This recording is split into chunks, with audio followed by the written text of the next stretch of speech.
పరిశుద్ధమైన మరి స్తోత్రం కలుగును గాక. ప్రభు అయిన యేసుక్రీస్తు నామములో మీ అందరికీ కూడా వందనాలు, శుభములు, సమాధానం కలుగును గాక.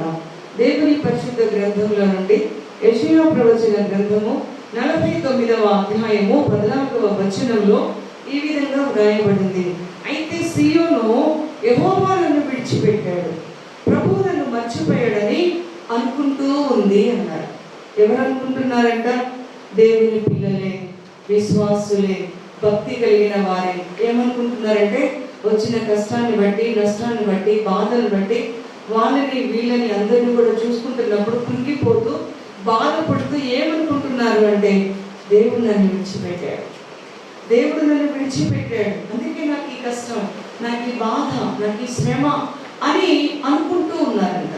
నాకు ఈ బాధ అందుకని అని యెహోవా నన్ను విడిచిపెట్టాడు, ఒకటి నన్ను విడిచిపెట్టాడు, దేవుడు నన్ను మరచిపోయాడు, విడిచిపెట్టాడు, మరచిపోయాడు అని అనుకుంటూ బాధపడుతూ ఉంది. ప్రభు ఏమంటున్నారు అక్కడ? స్త్రీ తన గర్భమున పుట్టిన బిడ్డను మరచునా, కరుణింపకుండా మరచునా, చంటి పిల్లలు వారైనా మరచుదురు కానీ నేను నిన్ను మరువను. దేవునికి స్తోత్రం, హల్లెలూయా. ఏమని బాధపడుతున్నాడు?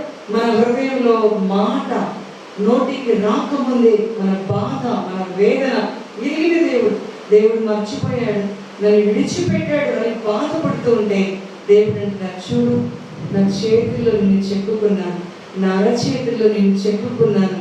చిన్న తల్లి తన బిడ్డలను మరుస్తున్నా, ఒకవేళ వాళ్ళు మరచినా నేను మాత్రం నేను మరువను అన్నారు.